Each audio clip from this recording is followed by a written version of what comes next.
Hello, and welcome to episode 8 of the Women Crush Wednesday 1Source series.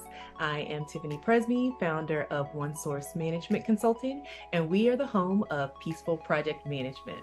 And we bring you greetings today from New Orleans, our New Orleans edition.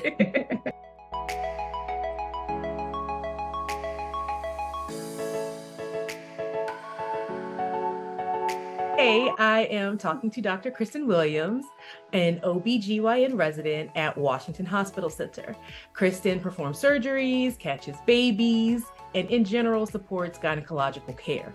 Kristen also took a non-traditional route to the medical field, and we'll talk with her more about that transition in just a bit.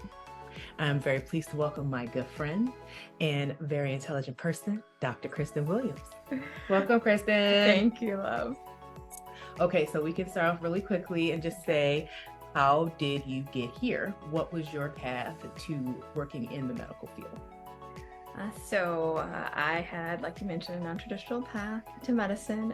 Funny story, my father was a doctor, my mom was a medical secretary, but I decided to get an undergrad degree in theater design and production. So I have a complete BA in something completely different. And I was working in that field and I felt that what I was doing was frivolous, to use a term. I was helping to set up private parties and events for very rich people in very nice hotels and the Smithsonian museums.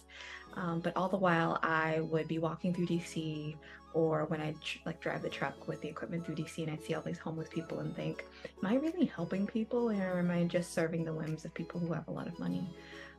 So at a certain point, I got the idea that, I could change my life. And so I decided to do it, and I did it. Excellent. So put more purpose into your work. Exactly. Living not just for myself, but for also helping others. Mm-hmm. Definitely.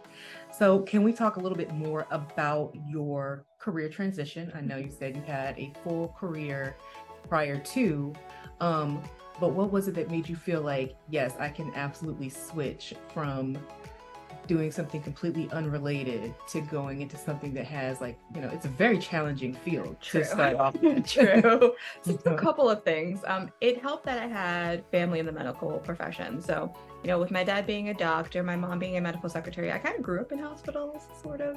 I would get off of school, and my middle school was right next to the hospital that my mom worked at. So sometimes I would get off of school and I would hang out in the waiting area in the hospital, just waiting for my mom to get off work, and I'd do my homework and whatever. So I've been in hospitals before, so I was used to that.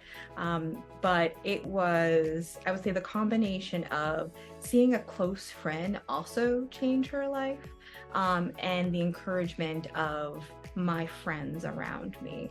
So one of my good friends, who was my roommate at the time, she decided to completely change career paths as well. And she's a little bit older than me, and I had thought about going into medicine, but I was worried that maybe I was too old. I was 29 at the time. Too old. I was like, maybe I'm too old. Maybe I've already made my decision. I'm already down this one career path. Can I really do this? But I saw her doing it. And in my brain, it's no, she is capable. I am capable. If she can do this, I can do this. Let me try. And so when I told people about it, they're like, of course you can do it. People were encouraging me. And then I sat down and I literally had a little notebook, and I was like, let me go on the internet and see what I have to do to qualify for medical school. What are some steps I need to take? I outlined them, and then I just started doing it. So that's right. Yeah. Very determined, very driven, and right. very smart. Thank you. So can we talk about the challenges that you faced along the way to becoming a doctor? And was there anything that took you by surprise? Okay. So some challenges. First off, if you're starting off from a non-science degree, you have to take all of the science courses. So in that initial, reconnaissance, let me pull out my laptop and look at different medical schools and the science classes that they require. It was 8 different science classes that I needed to take. So I knew already, all right, I have to go back to school. I have to figure out, I have to chart this out. And then when I tried to go back to school, turns out I needed prerequisite courses to even get into those science classes. But what I will say is that even though I ended up taking more than 8 classes, I think I ended up taking, I want to say 12 classes, it was the best thing for me because those prereqs set me up so that the first time I took that chemistry course, I passed it instead of failing it. Like Chem 101 is a big weed out course for people who are trying to go into anything sciencey. If you want to be a nurse, if you want to be a doctor, if you want to be a pharmacist, and it has a high fail rate. I want to say around like anywhere from 30 to 50% of the class fails. Yeah. So the one good thing that happened is that when I went to Montgomery College to take a lot of my prereqs, and I sat down with the person saying, this is what I want to do. And she was like, when was the last time you took a chemistry course? And I told her, and she's like, okay, you're going to take 099. It's for no credit. And yes, you do have to pay for it, but it's worth it. And she was right. So sometimes you have to do that extra work. You have to go that extra mile to set yourself up to a place where you will excel. And it did delay me. One of the things that was frustrating for me is that when I make a decision, I'm like, all right, I've made a decision. I'm going to do the thing. Well, the problem is that you're not just automatically in medical school. You have to take all of the class and you have to take all of the time. Ultimately, it took me 3.5 years from that first class to getting that you're going to medical school acceptance. So this is not like a short-term thing. This is I am determined. This is a path I am going to tread, and you just got to trust yourself and lay down the course. Oh, definitely. Yeah. And there were lots of surprises along the way, not just the surprise classes, but it ended up being that I was pleasantly surprised by how many people were encouraging and trying to help. So when I would take these science courses, one, teachers noticed that I would sit in the front, I would show up to every class, and I would take notes because I was paying for these classes. This wasn't any scholarship. This wasn't any Pell Grant. This was coming out of my paycheck because I was working at the same time. And so I had these science teachers who were noticing me. And so they'd ask me, so what are you doing? And I tell them my story, and then they wanted to help. So there are definitely people out there who will help you if you just ask. And sometimes it's just telling your story and people are like, oh, I want to help you. I see what you're trying to do here. Let me do what I can to guide you along the way in the best way they could. And like none of these people were actual medical doctors, but they knew, okay, well, if you have research, that's going to help you when you're applying to med school. Okay, well, here, there's this teacher over here who does research in community college, Montgomery College, science research. And so once again, I had to take an extra class in order for me to qualify for her research. But that extra class ended up helping me like when I went along in medical school and I didn't even know. So you just never know. Excellent. Excellent. So my next question was going to be what your advice is to someone looking to get into the medical field, specifically if they are not a traditional student. I thank you for already sort of kind of going down that pathway. Yes. Do you have any more gems that you want to share? Of course. So do your research is the first one. Definitely try and figure out what classes you need to even qualify for medical school. And then do your research about MCAT prep courses. So another gem of a situation that happened is that when I told my family what I was going to do, one of my relatives who he's a cousin, he is a doctor up in Chicago, and he had a little lecture at me where he was like, are you sure you want to do this? If you want to go into medicine, you have to want it more than you've wanted anything else in the world. You have to want it more than breathing. And I was like, okay, whatever, sure. And I took my first classes and I get A's. And so I told him about the A's. He was like, oh, okay, yeah, I'll pay for your MCAT prep course, which was a godsend because MCAT prep courses cost about $2,000.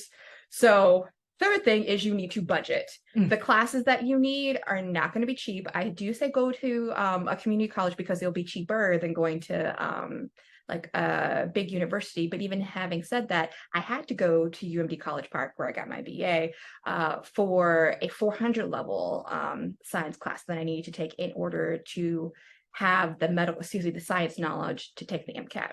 So that was another thing.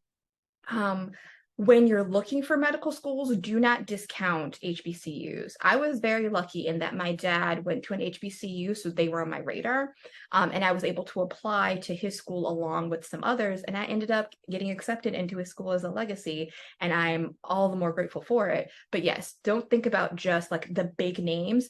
All you need is a yes, and whatever medical school says yes, you take it because it is very hard to get into medical school. There are US medical schools, there are Caribbean medical schools, there are DO schools. you just take the yes. So let's see, classes, about budgeting, do your research, and if you can, like, try and find a mentor. My mentor was definitely like my biology teacher who was helping me, but if you know a doctor, if you know a pharmacist, if you know a nurse, anyone who's gone through that medical training, even if they're not specifically a doctor, will at least be able to help you get along the path of the courses that you need to take before you get to like the MCAT and applying for medical schools. And then the other thing for budgeting that I needed to mention is budget for your application fees, because they are expensive. Yes. Just the application fees. Just the application fees, not even. So budget for your classes, budget for your application fees, budget for the MCAT prep course, budget for the MCAT itself, because the MCAT itself is also expensive. It's unfortunately is very hard to be low socioeconomic status and become a doctor. And I know this as a person who, before I got into medicine, before I started along this journey, the most money I ever made in 1 year was just under $50,000. And then all of a sudden I started taking these classes and my income dropped. But at the same time, I was saving up money. And unfortunately, I put some of the stuff on credit cards because I was like, this is an investment in my future. But then when I started medical school, I was like, okay, we're now going to close these credit cards, pay them off on a payment plan while I'm in medical school. And so when I finished medical school, I had paid off 2 credit cards and I had my medical degree. So nice. Yes, you can do it. It's not easy, but you can do it. That sounds like a big improvement on the outlook. Yes, that's true. It's a little bit, it's not as joyous when you're paying for credit card bills while you're in medical school, but at the same time, but they got me here. So that's can't really be mad at it. No, you can't. Mm-hmm. You know, there's always some level of do what you got to do, you know, when it comes to getting to where you really need to get to or where you really want to get to. This has been wonderful advice. I do have a last question for you, though. And that is, especially with a career that is very demanding, and that is, how do you achieve peace while you juggle that demanding career along with all of your other responsibilities, caretaker, community member, all that other good stuff? So it comes down to planning. We've talked about this before. So I budget my money. I budget like for my bills, and then I know how much fun money I have for the month.